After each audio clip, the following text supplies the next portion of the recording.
la expansión educativa, sobre todo lo que se nota a nivel de lo que era la jurisdicción de la nación, una expansión de las escuelas técnicas, ¿sí? Las escuelas que van a tener un desarrollo y un vínculo con muchas industrias. Entonces, los que estudiaban en las escuelas técnicas tenían la posibilidad de ser empleados tempranamente, ya incluso estudiando en las fábricas, ¿sí?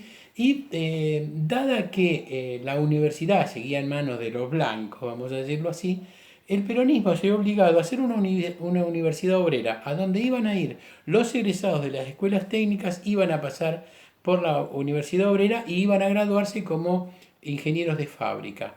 No tengo datos de que haya habido ninguno, porque la universidad obrera empezó a funcionar en el año 49, 1949, y ya, o en el 50, y en el 55 la cierran, la cerraron directamente. Entonces, no sé si les alcanzó para tener graduados como ingenieros de fábrica. Sí había una cantidad de títulos universitarios intermedios para hombres y para mujeres con técnicas específicas. No se olviden que estamos en el reino del patriarcado, con salidas laborales específicas para varones y específicas para mujeres. Así que para tener en cuenta que, por un lado, la expansión fue en el ámbito de la universidad. ¿Por qué? Porque hace gratuita, tempranamente, ni bien comienza el gobierno, se hace gratuita. La universidad hasta ese momento era arancelada, así que el que no podía pagar un arancel se quedaba afuera. La hace gratuita, es decir, todos te iban a tener. Pero va a haber exámenes de ingreso para no gastar el dinero del Estado inútilmente. Para no gastar el dinero del Estado inútilmente, va a haber una ley universitaria, una ley de educación universitaria, la 13031. No es que yo me sé todas las leyes, sino que como es Capicúa, es fácil recordar. Y va a plantear que las universidades van a depender directamente del Poder Ejecutivo Nacional, con la idea de que si vamos a hacer un proyecto de país, es importante que las universidades respondan a ese proyecto de país. Esto generó, se imagina, si hablamos de resistencias en la universidad, se terminó de plantear la resistencia porque van a decir, ¿y cómo? La lucha del 18 y la autonomía universitaria. Bueno, así que acá hay un planteo interesante porque ahí hay un proyecto de país que dice, la universidad la necesitamos para desarrollar este país. Así que gratuita la universidad. Y hay un ingreso masivo de estudiantes, un ingreso masivo. Los hijos de trabajadores, por primera vez, los hijos de trabajadores entran masivamente a la universidad pública. Esto no había acontecido en momentos anteriores. Con los estudiantes también va a haber resistencia en la universidad, pero sobre todo, creo que hoy pasaría lo mismo, sobre todo porque no es cierto que no hubiera representación estudiantil, pero el reclamo era que para ser representante estudiantil, no era por elección, la elegían las autoridades de entre los 10 mejores promedios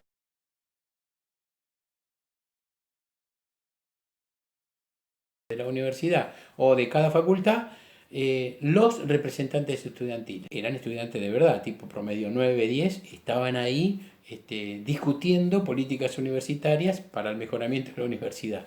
¿Se imaginan si eso se aplicara hoy?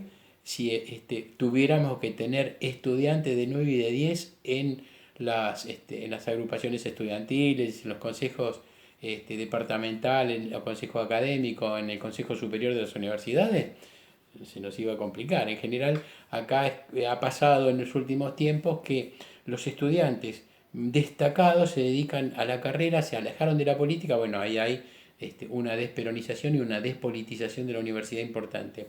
Y muchos de los que les encanta la política, lo que está muy bien, lo que está buenísimo, y se dedican a la política, distraen sus estudios, y entonces les lleva más tiempo la carrera, está mucho más tiempo en las agrupaciones estudiantiles, y bueno, en muchos casos ni siquiera llegan a estudiar, se quedan ahí dando vueltas y más que estudiantes se convierten en matriculados crónicos.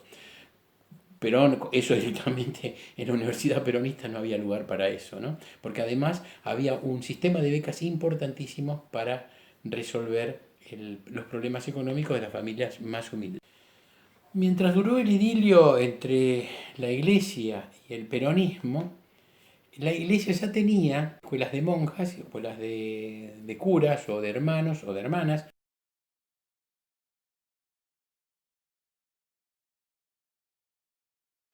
que eran escuelas donde se enseñaba la doctrina católica y además iban paralelas a lo que el sistema educativo proponía en cada provincia o en la de jurisdicción nacional. ¿Cuál era el problema que existía en esto? Es decir, no podían titular, no podían dar certificados de terminación de estudios. Al no poder dar certificados de terminación de estudios se encontraban con un problema importante, un cuello de botella. Entonces, al terminar cada año, iba la maestra, es decir, la monja maestra, a la escuela 1 de cada distrito. Vamos a hablar específicamente de la provincia de Buenos Aires, pero esto también ocurría en los distritos escolares de la capital federal y en los distritos escolares de las provincias. Iban a la escuela principal de la localidad, la maestra monja con sus estudiantes, siempre niñas, ¿no? Las escuelas de monjas eran de niñas, las escuelas de curas eran de varones.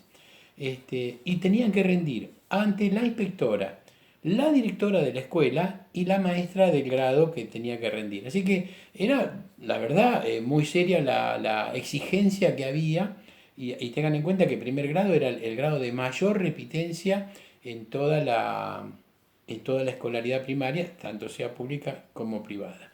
Y en el caso del secundario era mucho más áspero, ¿no? Porque tenían que 10, 11 o 12 materias tenían que ir a rendirlas, porque directamente el Estado no les aceptaba es decir, el monopolio, la principalidad en cuanto a la titulación la tuvo el Estado desde 1875 para acá. Es decir, nunca, incluso, claro, desde 1885 las universidades pasan a ser nacionales, así que la principalidad del Estado se va a ver ahí en estas instituciones. Y comienza acá, es decir, entre 1947 y 1959, es decir, en el posperonismo, en el 1959 se va a dar habilitación a los secundarios para otorgar certificados. Pero en ese momento comienza una fuerte privatización del sistema de educación pública y es el peronismo el más privatizador de todos los movimientos políticos que hayan existido, porque se lo ve en contexto y a lo largo del tiempo. Los liberales eran muy liberales, pero no eran privatizadores. Es decir, Sarmiento, Avellaneda, Roca, todos esos liberales fundadores no eran privatistas, no, al contrario, decían, el Estado tiene que hacerse cargo de esto. Hacia 1954 el Estado argentino vuelve a romper relaciones, como había ocurrido en 1884, 70 años después vuelve a romper relaciones con el Estado Vaticano, y entonces se retira de las escuelas la enseñanza católica. La enseñanza católica había servido porque si venía alguien decía, no, yo no quiero que le enseñen religión católica a mi niña o a mi niño, era un derecho que tenía el padre, es decir, de educarlo en su propia fe o educarlo en ninguna fe.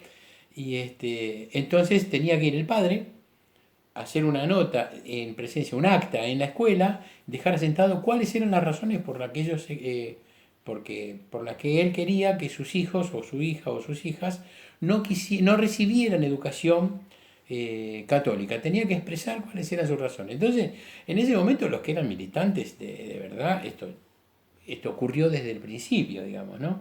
Desde el principio, el que era militante de verdad no ocultaba su militancia. Decía, no, porque yo tengo los principios socialistas, los principios comunistas, somos ateos en mi casa. Esto les permitía al Estado tener un fichaje de las familias, claramente un control de cuáles eran las familias que se oponían. Incluso iglesias evangélicas, gente fieles de otras religiones cristianas, la mayoría las aceptaban, lo dejaban pasar porque, bueno, mal no les iba a hacer. Y otros decían, no, la educación religiosa se la damos en casa, se la damos en comunidad o en la escuelita dominical. Y los judíos, en general, había una comunidad judía importante, directamente salían del aula. El tema es que se los tenían los chicos como castigados, se quedaban una hora afuera de plantón, afuera del aula. No había un lugar donde fueran, donde pudieran, no. ¿No estás en el aula? Bueno, macanudo afuera de plantón. Estos son testimonios que he recogido a lo largo del tiempo, ¿no? Trabajando estos temas.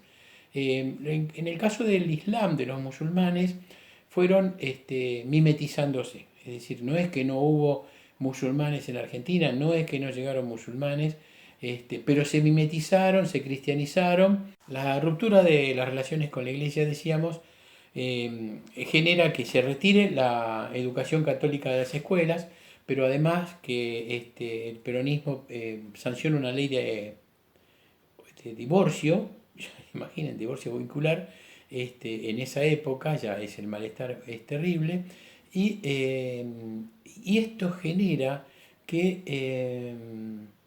ya desde el voto femenino, los curitas de base, según los estudios que hemos consultado, los curitas de base estaban en contra de una institución tan misógina y patriarcal, que de golpe las mujeres tengan derecho, lo miren mirándolo a los ojos al cura, no agachando la cabeza, y al patrón, mirándolo a los ojos al patrón, de golpe que las mujeres adquieran esa particularidad, no les cae bien, porque no lo aceptan. Es un momento en que en la misa el cura da la misa de espaldas al pueblo, celebra la misa de espaldas al pueblo.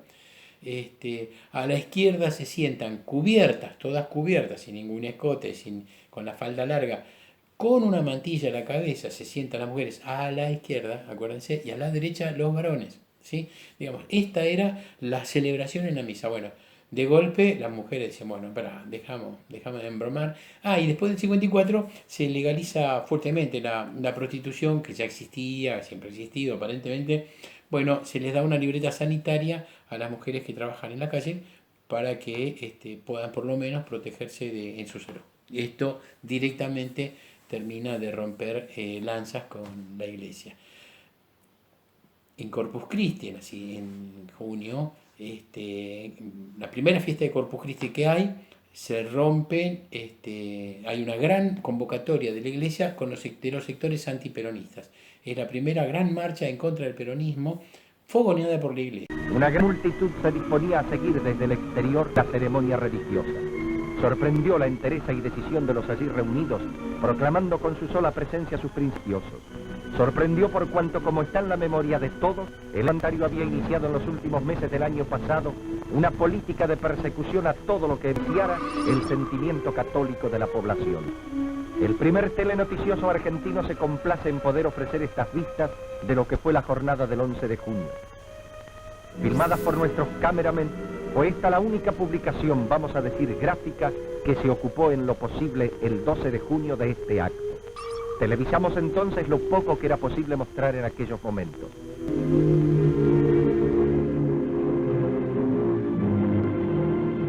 Finalizado el acto religioso en el interior de la catedral, la imponente multitud desfiló en forma silenciosa a lo largo de la Avenida de Mayo, los pañuelos en alto en una marcha ordenada y compacta.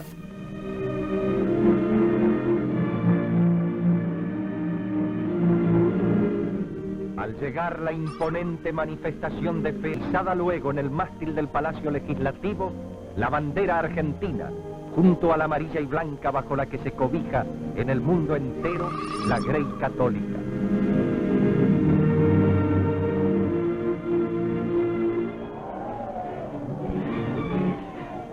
A partir de ese momento fue ya desembosada la actitud del gobierno y sus adláteres frente a la iglesia y sus fieles.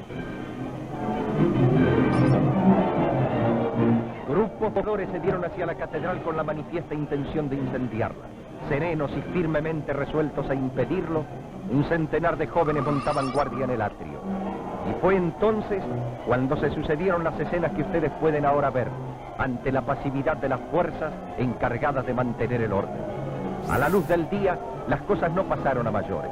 La conducta de los defensores del templo, que permanecieron allí impertérritos, haciendo oído sordo a los insultos y las imprecaciones, dispuestos únicamente a impedir la entrada de las turbas en la catedral, contuvieron a los atacantes, que se limitaron a vociferar. Pero ya al anochecer no faltó quien arengó a los atacantes, y al amparo de la oscuridad, algunos lograron penetrar en el templo. El 16 de junio del 55, todavía el gobierno de Perón, los aviones argentinos de la Fuerza Aérea y de la Marina hacen su bautismo de fuego. No fue Malvina como lo contaron, hacen su bautismo de fuego. ¿Dónde? En Plaza de Mayo. Bombardean y asesinan civiles que iban caminando. Es la primera y única Fuerza Armada del mundo que inaugura sus armas bombardeando a su propio pueblo, a su propia casa de gobierno, a la casa del presidente.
Después lo vamos a ver a eso mismo, más o menos, como los aviones chilenos bombardean La Moneda, que es la casa de gobierno de Chile, pero para eso falta mucho.